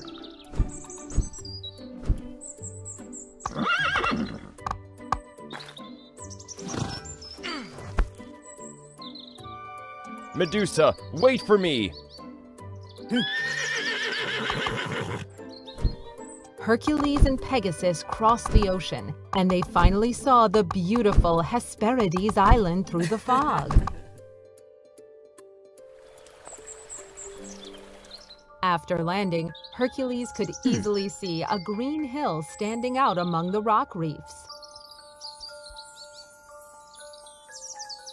On the peak was a giant tree with golden apples. While standing beside the tree were two Cyclops. Realizing that what was going to happen may cause danger to his partner, Hercules let Pegasus stay in a grassland, and he started to approach the tree. When Hercules reached the summit, he heard the two Cyclops were arguing fiercely. The most important thing in this world is intelligence. No, it must be strength. Intelligence. Strength! Hello, can you guys stop for a while and hear me say? I'm in a rush to save a girl, lady, and she was poisoned. Can I have one golden apple to bring her back to life? The two Cyclops looked at each other and laughed. The golden apple is very valuable. You cannot have it easily. If you can beat our intelligence and strength, you will receive the apple as a reward. We will have an intelligence competition. I'll give you a question, you answer, and then we switch. If you can pass it, you win. Let's do it. Let me see if you can do it. If I have it, I don't share it. If I share it, I don't have it. What is it? It is secret. Don't tell me that it is wrong. Huh? That's right. The correct answer was given too quickly, which went beyond her expectation.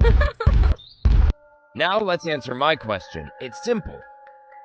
What is the fastest way to pass a huge rock that blocked your road? I thought it must be difficult. We just need to make a tunnel through the rock. Then we could have a shortcut that could be used for a long time. A good idea, but it is not the fastest way. I choose to use my power to move the rock aside. There couldn't be any faster way.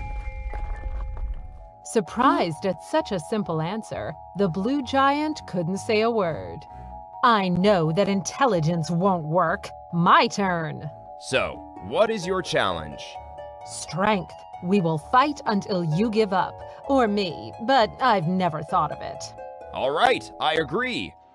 Then the giant approached the young man, but she fell down without a reason. What about that? Is it enough?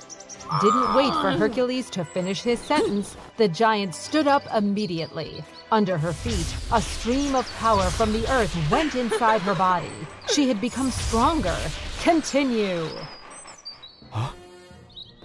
On the peak Hesperides, which is guarded by the Cyclops, children of the earth, there is a tree that produces golden apples. Children of the earth. So it turned out this giant gained power from the earth. I just need to prevent her from the ground. The giant kept coming at her opponent violently. This time she grew stronger, and it troubled Hercules so much more. How was that? Is it enough to beat you? Just a little bit more.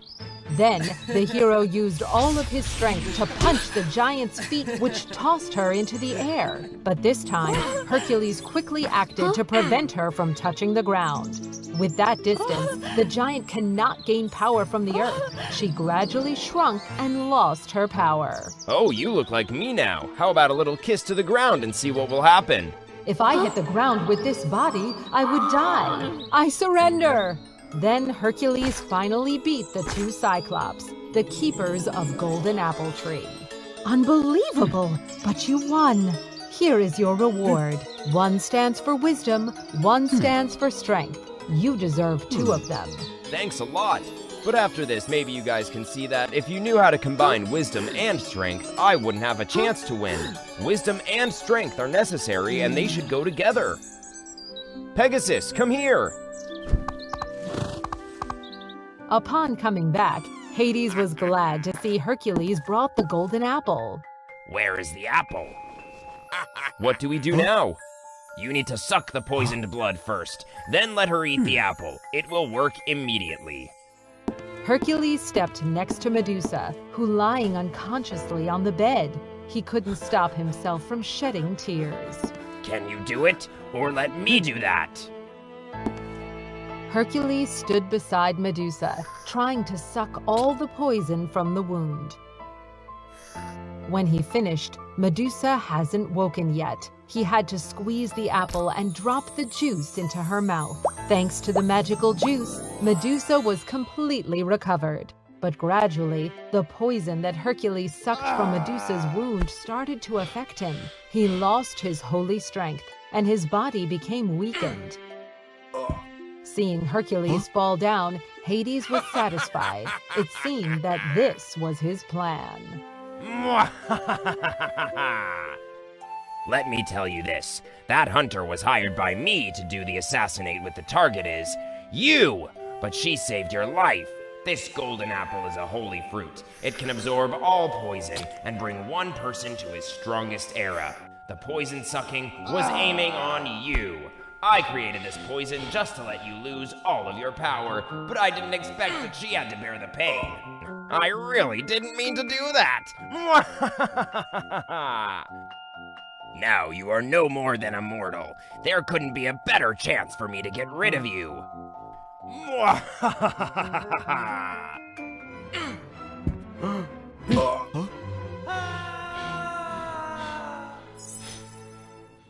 Do not try to do evil things on me and my beloved ever again. I doubted that there was something wrong. He couldn't help me easily like that.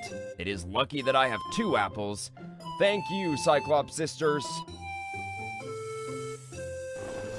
Hercules. Medusa's weak voice woke Hercules' soul. He brought back the reassurance that she always longed for. Once again, our hero Hercules showed his power and wisdom in the fight against the evil lord of the underworld, Hades. Once upon a time, in a small and peaceful village, there lived two neighbors named Harry and Cole. They were both hunters. Harry was a kind and hard-working man. He lived with his gentle and beautiful wife named Josephine. She also loved him with all her heart. Every day, Harry went to the jungle to cut woods and hunt animals. He had a respectable patience. He could keep still for all day long to stalk the prey and to make them off guard. Meanwhile, Cole, his neighbor, was a greedy and singy man, and his wife was also the same. Every time they went hunting together, Cole stealthily took some of Harry's achievements and professed that they were his. Harry knew this, but he wanted to preserve Cole's dignity. Then he just let it go. Could you lend me some flour to make cakes? We'll give it back to you as soon as Harry come back. We've been running out of flour for such a long time. We're so poor, we have nothing to lend you. Josephine sadly went back to her house. How stingy Cole and Josephine were. Until one day, like other days, Harry was about to go to the jungle. There is a bag of cakes I've just prepared. Just bring it along with you on the way. Thank you, darling. How thoughtful you are. These cakes look really delicious. Harry worked really hard for the whole morning. Then he quickly felt tired. Wow, what an effective working day. This trunk is an ideal place for me to take a rest.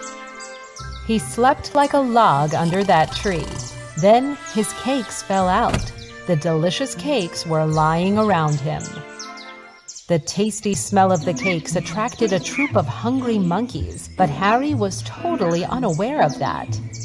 Look, my friends, these baked cakes are so delicious. They have an outstanding flavor, right on the time we're so hungry. These cakes fall around that guy. They must be his. However, what if he chases us away? Finally, they couldn't resist the attractiveness of the delicious baked cakes. A courageous creeped closer. He took a cake to eat, but Harry kept on being sound asleep. The monkeys felt more secure. They took turns to come closer to Harry and take the cakes to eat. Seeing that Harry didn't move, their guard was down. They gathered around Harry, joyfully talked to each other, and ate those cakes. These sounds made Harry awake. What's happening? Oh my god, a monkey troop! They took all my cakes! When seeing the monkeys happily ate his cakes, Harry had pity on them. He tried to keep silent. Poor them. They must have been so hungry. Just give them this bag of cakes. Starving myself for a day is not really a big problem. When the monkeys ate all the bag of cakes, they suddenly looked at Harry in surprise. Hey, we ate all of his cakes and we even talked and laughed so loud. Why hasn't he said anything? He didn't even chase us away. Yeah, why is that?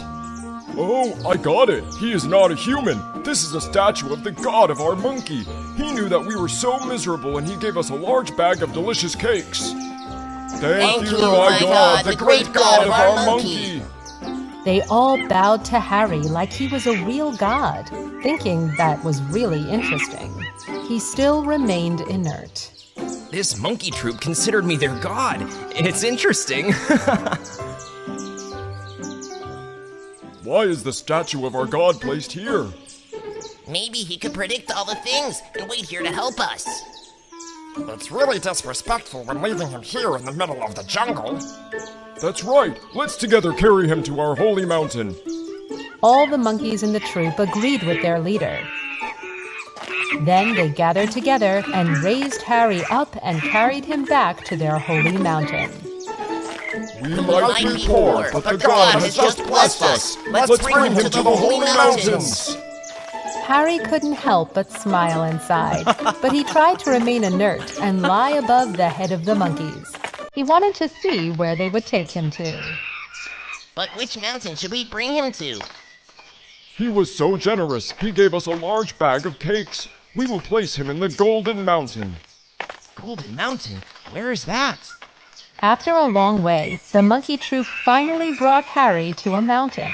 There were sparkling golden bars around. It made Harry so surprised. The troop placed him in the most solemn position on the top of the mountain. They all bowed to their god. The monkeys holding gold bars took turn to tribute Harry.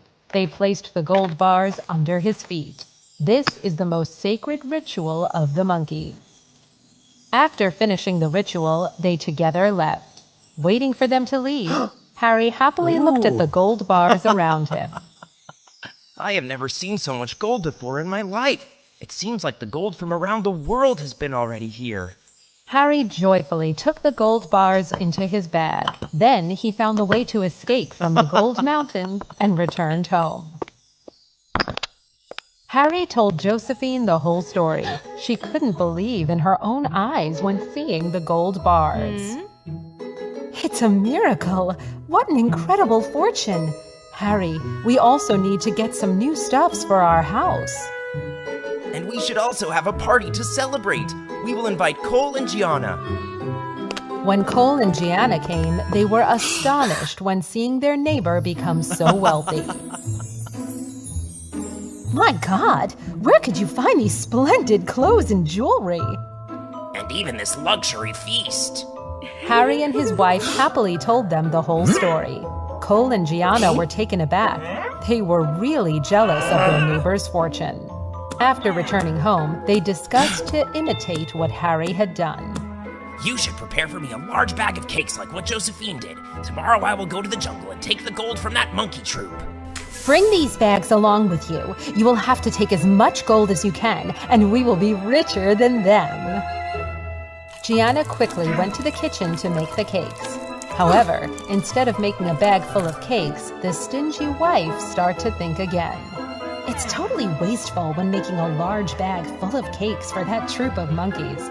I only need to make a small bag of cakes. The next morning, Gianna gave Cole a small bag of cakes and urged her husband to set out.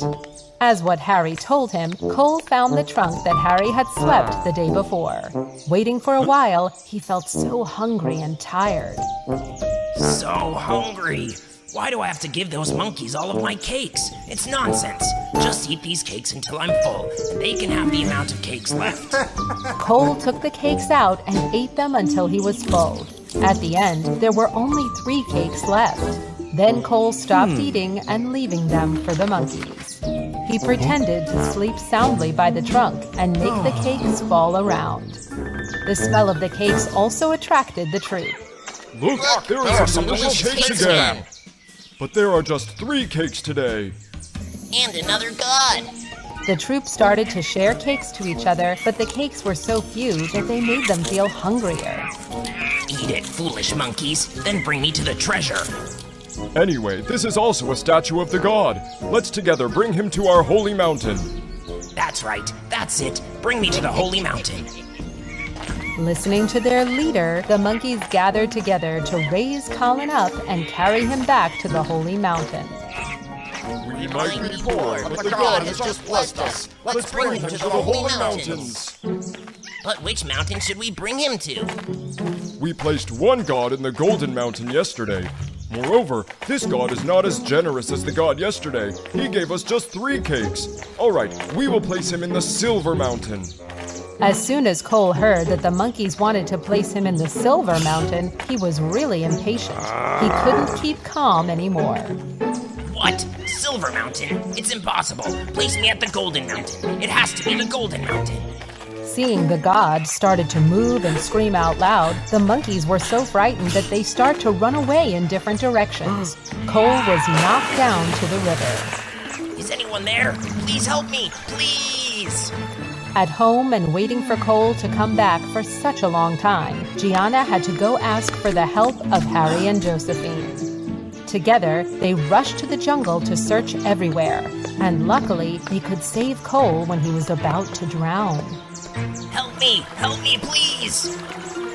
Cole, don't worry, I'm right here to save you.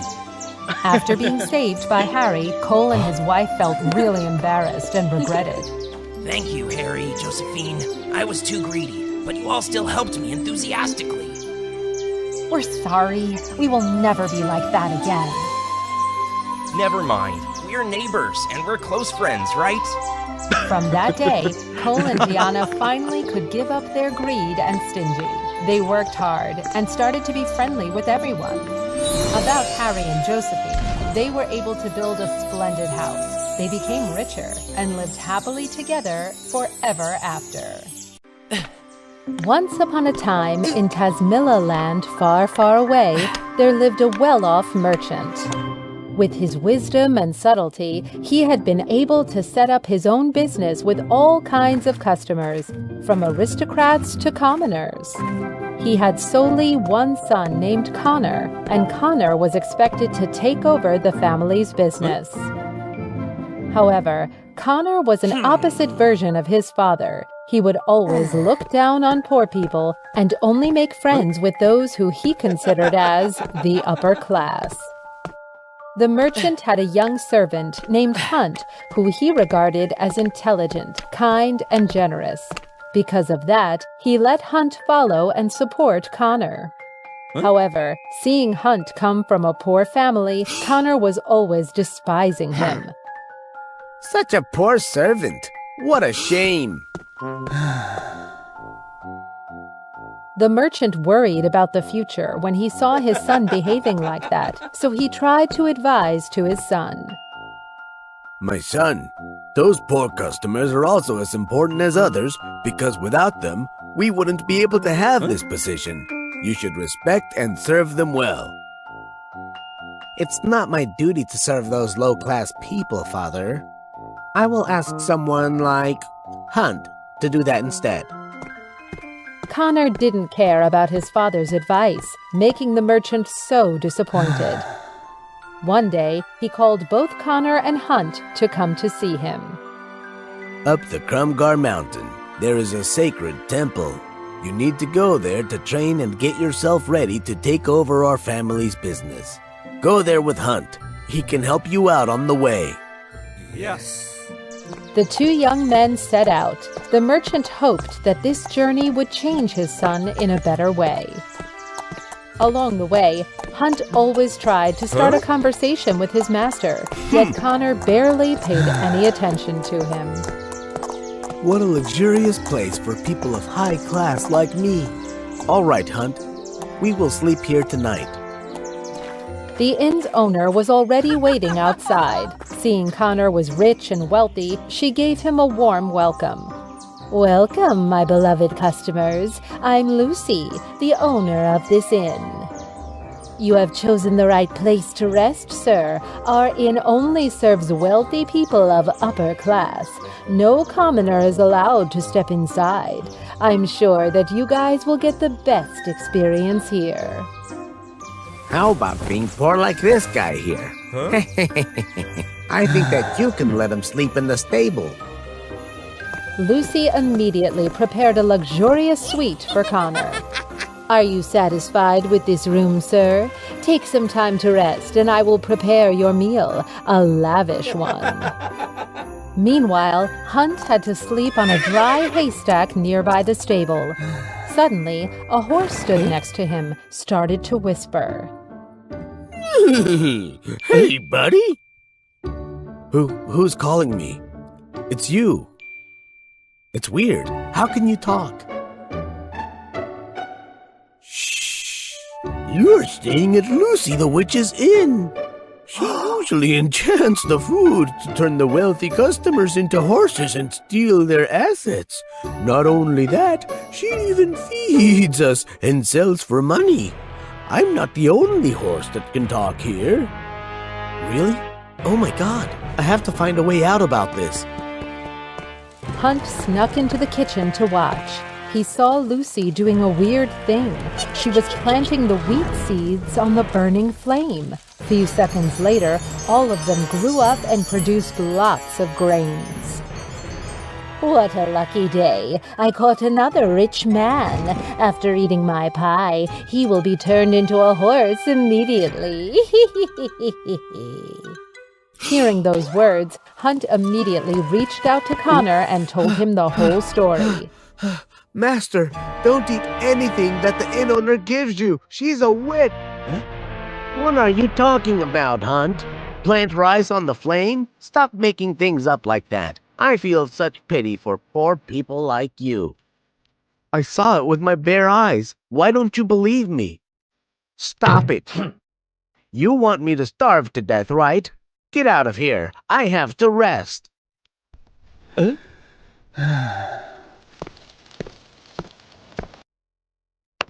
After a while, Lucy herself brought the pie to Connor's room, chuckled when recalling the panicky expression of Hunt. So ridiculous. What a daydreaming man. This pie is so delicious. How can it be poisonous? However, right after his first bite, Connor was turned into a black horse. At that moment, Lucy stepped inside with a mischievous smile. Boom! Another horse to my collection, and your fortune will also be mine. He really is a witch. Just blame myself for not listening to Hunt's advice. I even ridiculed him. Hunt, please help me.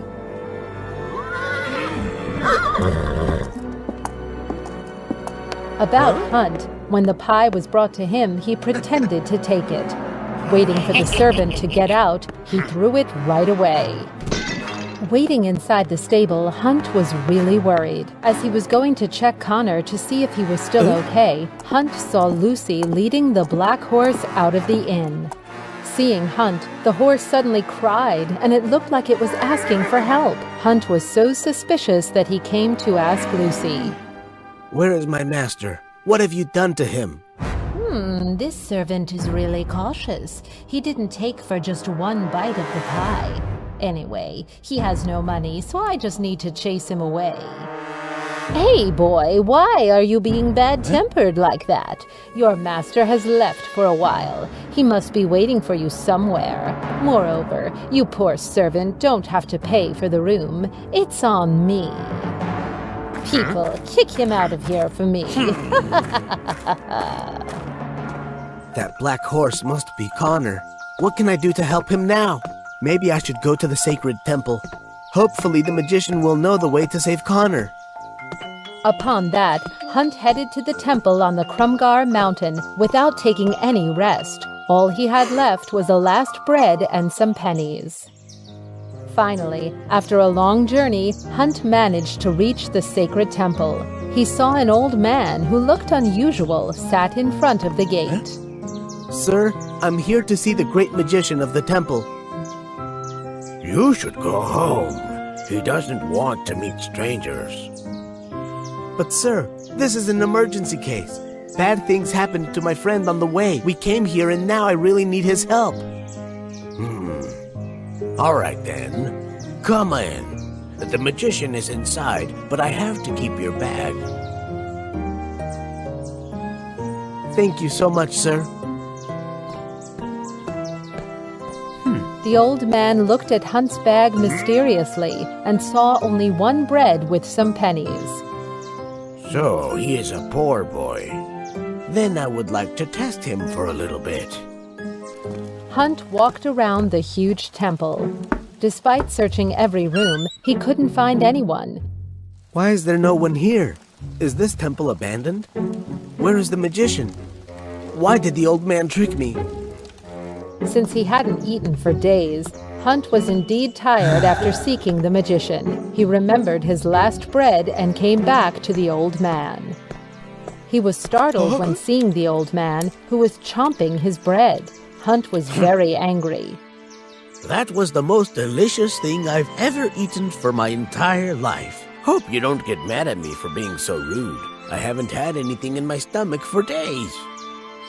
So that's it. Poor him. I'm still young.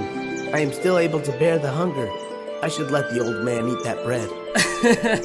It's all right, sir. I will go to the nearby village to get something to eat. I guess that we'll say goodbye from here. What a kind young man.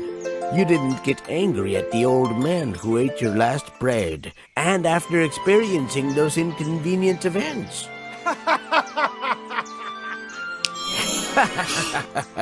I'm the magician of this temple. Tell me what brings you here, young boy. Hunt couldn't be happier. He recounted the story to the magician. So that's the problem. Here, I have a spell which can swap everything in the blink of an eye. I'll give it to you. Use it wisely, and it will help you defeat the witch. The magician gave the magical spell to Hunt. He delightedly took it and thanked him. Hunt said goodbye to the old magician and returned.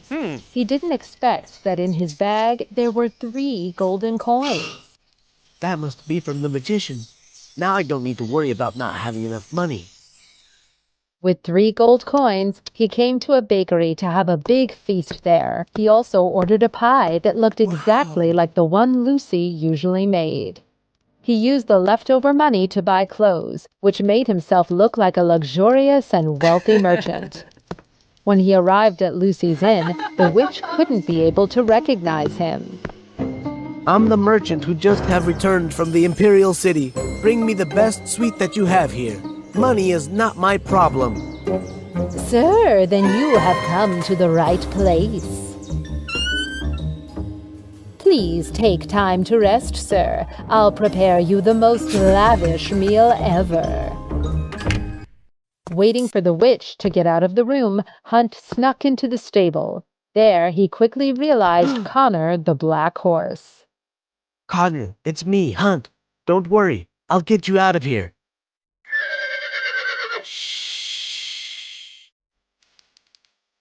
Then, Hunt had dinner with Lucy. As he predicted, she invited him to eat that pie again. What a coincidence. I've just bought the most expensive pie in town. It must be delicious. Please have a bite. While Lucy wasn't paying attention, Hunt placed the spell on his pie. When they exchanged pies, the spell shone brightly and the 2 pies were swapped in an instant, and the witch didn't notice. Hunt happily enjoyed his pie before Lucy's eyes. Upon seeing that, she wasn't suspicious at all and grabbed a huge bite on the pie. Immediately, she was turned into an ugly gray horse. What's wrong with me? You evil witch, Lucy. Your magic turned its back on you. Now you will be a horse for the rest of your life. As the witch became a horse, all her magic also lost its power. All the horses in the stable turned back to human, including Connor. Hunt, you saved my life despite the way I treated you. I'm really sorry for that.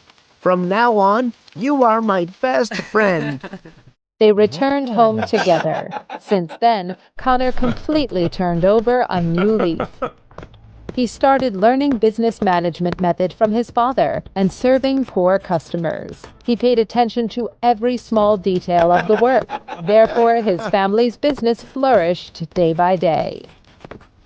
Connor and Hunt became best friends. They always got each other's back at work and daily life.